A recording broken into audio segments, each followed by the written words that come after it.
ನಮಸ್ಕಾರ, welcome back to my channel ಸಕ್ಷಣಸ್ ಪ್ರಪಂಚ. ಎಲ್ಲರೂ ಹೇಗಿದ್ದೀರಿ? ಎಲ್ಲರೂ ಚೆನ್ನಾಗಿದ್ದೀರಿ ಅಂತ ಭಾವಿಸ್ತೀನಿ. ನಾನು ಕೂಡ ಚೆನ್ನಾಗಿದ್ದೀನಿ. ಇವತ್ತು ಈವ್ನಿಂಗಿಂದನೇ ವ್ಲಾಗ್ ಮಾಡ್ತಾ ಇದ್ದೀನಿ. ಏನಪ್ಪ ಅಂತಂದರೆ ಮತ್ತೊಂದು ಸ್ಪೆಷಲ್ ಆಗಿ ಒಂದು ರೆಸಿಪಿ ಮಾಡೋಣ ಅಂತ ರೆಸಿಪಿ ಜೊತೆಗೆ ಬಂದಿದ್ದೀನಿ. ಇನ್ನೂ ಯಾರು ನನ್ನ ಚಾನಲ್ನ ಸಬ್ಸ್ಕ್ರೈಬ್ ಮಾಡದೆ ನೋಡ್ತಾ ಇದ್ದೀರಾ, ಪ್ಲೀಸ್ ಎಲ್ಲರೂ ಮರದೇ ನನ್ನ ಚಾನಲ್ನ ಸಬ್ಸ್ಕ್ರೈಬ್ ಮಾಡ್ಕೊಳ್ಳಿ. ಪಕ್ಕದಲ್ಲಿರೋ ಬೆಲ್ಲೈಕನ್ನ ಕ್ಲಿಕ್ ಮಾಡಿ ನಿಮ್ಮ ಫ್ರೆಂಡ್ಸ್ ಆ್ಯಂಡ್ ಫ್ಯಾಮಿಲಿಗೂ ಶೇರ್ ಮಾಡಿ. ಆಲ್ಮೋಸ್ಟ್ ನಾನು ರೆಸಿಪಿ ಎಲ್ಲ ಶೂಟ್ ಮಾಡೋದು ಸಂಜೆನೇ, ಯಾಕಂದರೆ ಮಧ್ಯಾಹ್ನ ಅಂತಂದರೆ ಎಲ್ಲ ಅಡುಗೆ ಮಾಡಬೇಕಾಗಿರುತ್ತೆ. ಚಪಾತಿ, ರೊಟ್ಟಿ, ಪಲ್ಯ, ಅನ್ನ, ಸಾಂಬಾರು ಎಲ್ಲ ಮಾಡಬೇಕು. ಸಂಜೆ ಇದ್ದರೆ ಏನಾದರೂ ಒಂದು ರೈಸ್ ಸಾಂಬಾರು ಜೊತೆ ನೆಂಚ್ಕೊಳ್ಳೋಕ್ಕೆ ಸೈಡ್ ಡಿಶ್ ಏನಾದರೂ ಮಾಡ್ಬೋದು, ನಡೆಯುತ್ತೆ. ಅದಕ್ಕೆ ಇವಾಗ ಮತ್ತೆ ನಮ್ಮ ಅತ್ತೆ ಮಾವನೂ ಇರಲಿಲ್ಲ, ನಾನು ನಿಖಿಲ್ ಅವರಿಬ್ಬರೇ ಇರೋದು. ಏನಾದರೂ ಮಾಡ್ಕೊಳ್ಳೋಣ ಅಂತ ಅವರು ಊರಿಗೆ ಹೋಗಿದ್ದಾರೆ.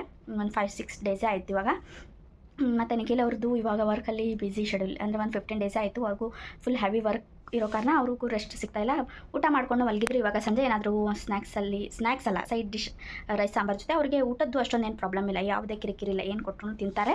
ಏನಾದರೂ ಸ್ಪೆಷಲಾಗಿ ಮಾಡೋಣ ಅಂತ ಮಾಡ್ತಾಯಿದ್ದೀನಿ. ಅದ್ರ ಜೊತೆಗೆ ಒಂದು ರೆಸಿಪಿನ ಶೂಟ್ ಮಾಡ್ದಂಗೆ ಆಗುತ್ತೆ ಅಂತ ಅದನ್ನು ನಿಮ್ಮ ಜೊತೆಗೂ ತೋರಿಸ್ತಾ ಇದ್ದೀನಿ. ಏನಂತ ಅಂದರೆ ರಾ ಬನಾನಾ, ಹಸೆ ಬಾಳೆಕಾಯಿ ಇರುತ್ತಲ್ಲ, ಇದು ತಿನ್ನೋದಲ್ಲ, ಇದು ತಿನ್ನೋ ಬಾಳೆಹಣ್ಣು ಅಲ್ಲ, ಹಣ್ಣು ಆಗೋದಿಲ್ಲ. ಇದು ಹಸೆ ಬಾಳೆಕಾಯಿ ಅಂತಲೇ ಸಿಗುತ್ತೆ, ರಾ ಬನಾನಾ. ಇದು ಪಲ್ಯನೂ ಮಾಡ್ತಾರೆ, ಆಲ್ಮೋಸ್ಟ್ ಸೈಡ್ ಪಲ್ಯನೂ ಮಾಡ್ತಾರೆ ಇದರದ್ದು. ಮತ್ತು ಫ್ರೈ ಥರ, ಫಿಶ್ ಫ್ರೈ ಯಾವ ಥರ ಇರುತ್ತೆ, ಇದು ವೆಜಿಟೇರಿಯನಲ್ಲಿ ಫಿಶ್ ಫ್ರೈ ಥರನೇ, ಸೇಮ್ ಅದೇ ಥರ. ಟೇಸ್ಟ್ ಮಾತ್ರ ಸೂಪರಾಗಿರುತ್ತೆ. ಅನ್ನ ಸಾಂಬಾರು ಜೊತೆ ಸೈಡ್ ಡಿಶ್ ಆಗಿ ತಿನ್ಬೋದು, ಇಲ್ಲ ಸ್ನ್ಯಾಕ್ಸಲ್ಲಿ ತಿನ್ಬೋದು. ಅಲ್ಟಿಮೇಟ್ ಟೇಸ್ಟ್ ಅಂತಲೇ ಅನ್ಬೋದು. ಅದಕ್ಕೆ ಇತ್ತು ನಮ್ಮ ಮನೆಯಲ್ಲಿ ಮಾಡೋಣ ಅಂತ ಅದಕ್ಕೆ ಪ್ರಿಪ್ರೇಷನ್ನ ಮಾಡ್ಕೊಳ್ತಾ ಇದ್ದೀನಿ. ಇವಾಗ ಟೈಮು 7 o'clock ಆಗಿದೆ. ನಿಖಿಲ್ ಅವರು ಎದ್ರು, ಅವ್ರಿಗೆ ಒಂದು ಸ್ವಲ್ಪ ಟೀನ ಕೊಟ್ಟೆ. ವೀಡಿಯೋ ಶೂಟ್ ಮಾಡಬೇಕಲ್ಲ ಯಾರಾದರೂ, ಅದಕ್ಕೆ ಅವ್ರಿಗೆ ಎಬ್ಸಿ ಅವ್ರಿಗೆಲ್ಲ ಒಂದು ಸ್ವಲ್ಪ ಟೀಗಿ ಕೊಟ್ಟು ರಿಲ್ಯಾಕ್ಸ್ ಮಾಡಿ ಇವಾಗ ಅದನ್ನೊಂದು ವೀಡಿಯೋನ ಶೂಟ್ ಮಾಡ್ಕೊಳ್ಬೇಕು ಅಂತ ಹೋಗ್ತಾ ಇದ್ದೀವಿ. ಈವ್ನಿಂಗ್ ನಿಖಿಲ್ ಅವರು ಪಾನಿಪುರಿನ ತಂದಿದ್ದರು. ಪಾನಿಪುರಿ ತಿಂದುಬಿಟ್ಟು ರೆಸಿಪಿನ ಶೂಟ್ ಮಾಡ್ತೀನಿ. ಯಾರ್ಯಾರಿಗೆ ಪಾನಿಪುರಿ ಇಷ್ಟ ಬನ್ನಿ ತಿನ್ನೋಕ್ಕೆ, ಬನ್ನಿ ಪಾನಿಪುರಿ ತಿನ್ನೋಣ. ನನಗೆ ಪಾನಿಪುರಿಯಲ್ಲಿ ಸ್ವೀಟ್ ನೀರು ನನಗೆ ಇಷ್ಟ ಆಗೋದಿಲ್ಲ, ಖಾರ ಸ್ಪೈಸಿ ಇದ್ದರೆ ನನಗೆ ಇಷ್ಟ. ನಾನು 2 ತೊಗೊಂಡಿದ್ದೀನಿ. ಇದನ್ನು ಸೈಡಿಂದ ಕಟ್ ಮಾಡಿಕೊಂಡು ಮೇಲ್ಗಡೆ ಸಿಪ್ಪೆನೆಲ್ಲ ತಗೊಳ್ಬೇಕು. ಮತ್ತು ಇಲ್ಲಿ ಸ್ವಲ್ಪ ಸಾಲ್ಟ್ ಹಾಕಿ ನೀರನ್ನ ಇಟ್ಕೊಂಡಿದ್ದೀನಿ, ಯಾಕಂದರೆ ಇದು ಕಟ್ ಮಾಡಿದ್ಮೇಲೆ ಒಂದು ಸ್ವಲ್ಪ ಬ್ಲ್ಯಾಕ್ ಆಗುತ್ತಲ್ಲ, ಬ್ಲ್ಯಾಕ್ ಆಗಬಾರ್ದು ಅಂತ ನೀರಲ್ಲಿ ಸಾಲ್ಟ್ ಹಾಕಿ ಇಟ್ಕೊಂಡಿದ್ದೀನಿ. ಇವಾಗ ಅದು ಮೇಲಿನ ಸಿಪ್ಪೆನೆಲ್ಲ ತೆಗೆದು ಕಟ್ ಮಾಡೋದನ್ನು ತೋರಿಸ್ತೀನಿ ನಿಮಗೆ. ಈ ಥರ ಮೇಲ್ಗಡೆ ಸಿಪ್ಪೆನ ತಗೊಳ್ಬೇಕು.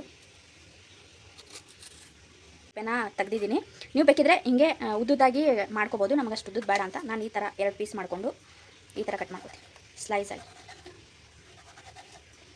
ಈ ಥರ ಇರಬೇಕು. ಇಲ್ಲ ನಿಮ್ಗೆ ಯಾವ ಶೇಪ್ ಬೇಕು, ರೌಂಡ್ ಬೇಕಿದ್ರೆ ರೌಂಡ್ ಮಾಡ್ಕೊಳ್ಳಿ. ನಮ್ಗೆ ಈ ಥರ ಬೇಕು, ಒಂದು ಸ್ವಲ್ಪ ಸ್ಲೈಸಾಗಿ ಕಟ್ ಮಾಡಿ ಇಟ್ಕೊಂಡಿದ್ದೀನಿ. ನಂಗೆ ಈ ಥರ ಶೇಪ್ ಬೇಕಾಗಿತ್ತು, ನಾನು ಹಿಂಗೆ ಮಾಡ್ಕೊಂಡಿದ್ದೀನಿ.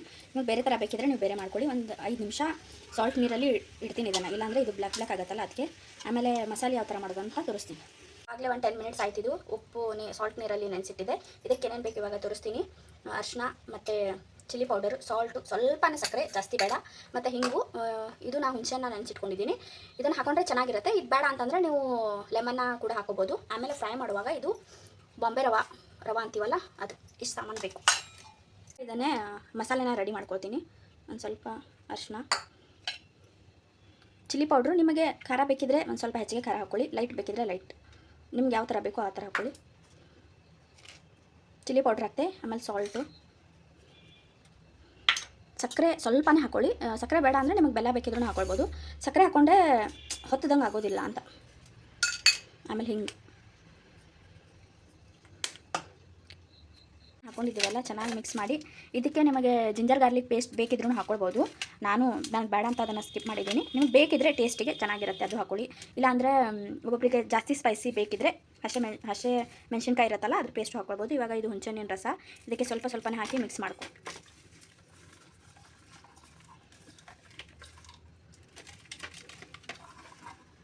ಈ ಥರ ಇವಾಗ ಇದು ಚೆನ್ನಾಗಿ ಮಿಕ್ಸ್ ಮಾಡಿಕೊಂಡು ಟೇಸ್ಟ್ ನೋಡ್ಕೊಳ್ಳಿ. ಸಾಲ್ಟು ಎಲ್ಲ ಸರಿಯಾಗಿದ್ದರೆ, ಇಲ್ಲ ಸ್ವಲ್ಪ ಕಡಿಮೆ ಆಗಿದ್ದರೆ ಸಾಲ್ಟ್ ಅದನ್ನೆಲ್ಲ ಸೇರಿಸ್ಕೊಂಡು ಚೆನ್ನಾಗಿ ಮಿಕ್ಸ್ ಮಾಡಿ. ಈ ರೀತಿ ಮಿಕ್ಸ್ ಮಾಡಿಕೊಂಡು ಇದು ಕಟ್ ಮಾಡಿ ಇಟ್ಕೊಂಡಿರ್ತೀವಲ್ಲ ಸ್ಲೈಸಸ್, ಇದರಲ್ಲಿ ಹಾಕ್ಕೊಂಡು ಮಿಕ್ಸ್ ಮಾಡೋದು.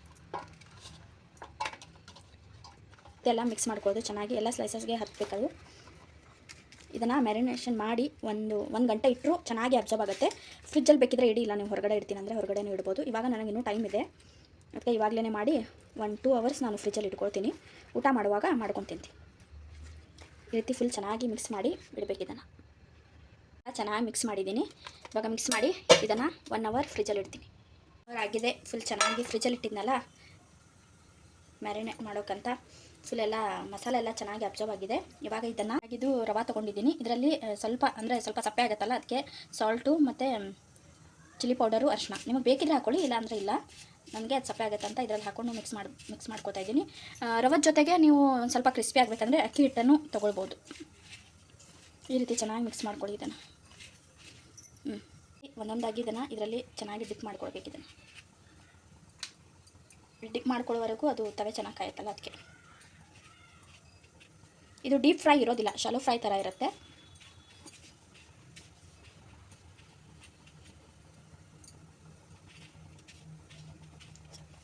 ಇದು ಬನಾನಾ ಫ್ರೈ ಮಾಡ್ತೀವಲ್ಲ, ಆವಾಗ ಇದು ಕರಿಬೇವು ಮತ್ತು ಇದು ಬೆಳ್ಳುಳ್ಳಿನ ಸ್ವಲ್ಪ ಜಜ್ಜಿ ಇಟ್ಕೊಂಡಿದ್ದೀನಿ.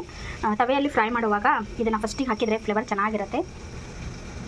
ಕಾಯೋಕೆ ಇಟ್ಟಿದ್ದೀನಿ. ಇದನ್ನು ಫುಲ್ ಚೆನ್ನಾಗಿ ಕಾಯಿಸ್ಕೊಳ್ಬೇಕು, ಯಾಕಂದರೆ ಚೆನ್ನಾಗಿ ಕಾದರೆ ಇದು ಲೋ ಫ್ಲೇಮಲ್ಲಿ ಇಟ್ಟು ಆಮೇಲೆ ಮಾಡ್ಕೊಳ್ಬೋದು ಅಂತ.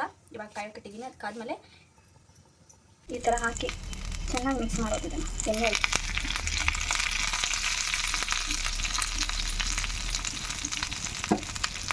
ಆಮೇಲೆ ಇದನ್ನು ಇಡ್ತಾ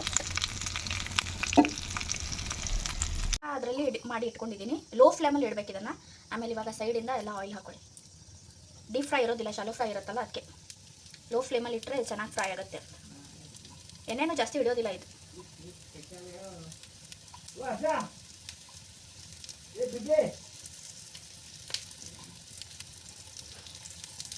ಹಾಕಿದೆ. ಇದನ್ನು ಓಪನ್ ಮಾಡಿಕೊಂಡು ಈ ಥರ ಆಗಿರುತ್ತೆ. ಇದನ್ನು ರಿಟರ್ನ್ ಮತ್ತೆ ಹಿಂಗೆ ತಿಳಿಸ್ಕೊಳ್ಬೇಕಲ್ಲ. ನಿಮಿಷ ಆಗಿದೆ. ಕ್ಲೋಸ್ ಮಾಡಿದ್ದನ್ನು ತೆಗೆದು ಇದನ್ನೆಲ್ಲ ರಿಟರ್ನ್ ಹಿಂಗೆ ಉಲ್ಟಾ ತಿರುಗಿಸ್ಕೊಳ್ಬೇಕು. ಒಂದು ಸೈಡ್ 5 ನಿಮಿಷ ಬೇಯಿಸಿರ್ತೀವಲ್ಲ, ಮತ್ತೊಂದು ಸೈಡ್ 5 ನಿಮಿಷ ಬೇಯಿಸ್ಕೊಳ್ಬೇಕು. ಇವಾಗೇನು ಆಯಿಲ್ ಮತ್ತೆ ಆಯಿಲ್ ಹಾಕೊಳ್ಳೋ ಅವಶ್ಯಕತೆ ಇಲ್ಲ. ಬೇಕಿದ್ರೆ ನಿಮಗೆ ಹಾಕೊಳ್ಳಿ, ನನಗೇನು ಅವಶ್ಯಕತೆ ಇಲ್ಲ. ಈ ಥರ ರಿಟರ್ನ್ ಮಾಡಿಕೊಂಡು ಮತ್ತೊಂದು ಸ್ಲೋ ಫ್ಲೇಮಲ್ಲಿ 5 ನಿಮಿಷ ಮುಚ್ಚಿ ಆಮೇಲೆ ತಿನ್ಬೋದು. ಟೇಸ್ಟಿಯಾಗಿರುತ್ತೆ. ಯಾರು ಮಾಡಿಲ್ಲ ಅವರು ಟ್ರೈ ಮಾಡಿ. ಯಾರು ಮಾಡಿದ್ದೀರಾ ಮತ್ತು ಯಾವ ರೀತಿ ಬೇರೆ ರೆಸಿಪಿ ಇದ್ದರೆ ನನ್ನ ಕಮೆಂಟ್ಸಲ್ಲಿ ತಿಳಿಸಿ.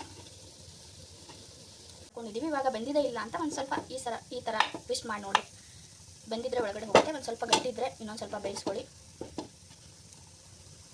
ಒಂದು 2-3 ಸೆಕೆಂಡು ಬೇಯುತ್ತೆ, ಆಮೇಲೆ ಊಟ ಮಾಡೋದು.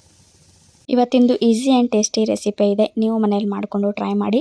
ಇದರ ಜೊತೆಗೆ ಇವತ್ತಿನ ನನ್ನ ವೀಡಿಯೋ ಇಲ್ಲಿಗೆ ಆ್ಯಡ್ ಮಾಡ್ತೀನಿ. ನನ್ನ ವೀಡಿಯೋ ಇಷ್ಟ ಆದಲ್ಲಿ ಎಲ್ಲರೂ ಒಂದು ಲೈಕ್ ಮಾಡಿ, ಶೇರ್ ಮಾಡಿ, ಕಮೆಂಟ್ಸ್ ಮಾಡಿ, ಪಕ್ಕದಲ್ಲಿರೋ ಬೆಲ್ಲೈಕನ್ನ ಕ್ಲಿಕ್ ಮಾಡಿ ನಮ್ಮ ಹಾಗಿರೋ ಸಣ್ಣ ಯೂಟ್ಯೂಬರ್ಸ್ಗೂ ಬೆಳೆಸಿ ಅಂತ ಹೇಳ್ತೀನಿ. ಪ್ಲೀಸ್ ಎಲ್ಲರೂ ಮರೆಯದೆ ನನ್ನ ಚಾನಲ್ನ ಸಬ್ಸ್ಕ್ರೈಬ್ ಮಾಡ್ಕೊಳ್ಳಿ. ಮತ್ತು ಇದೇ ರೀತಿ ಹೊಸ ವೀಡಿಯೋದೊಂದಿಗೆ ಸಿಗೋಣ. Take care. Bye bye. Thanks for watching. Bye. Love you.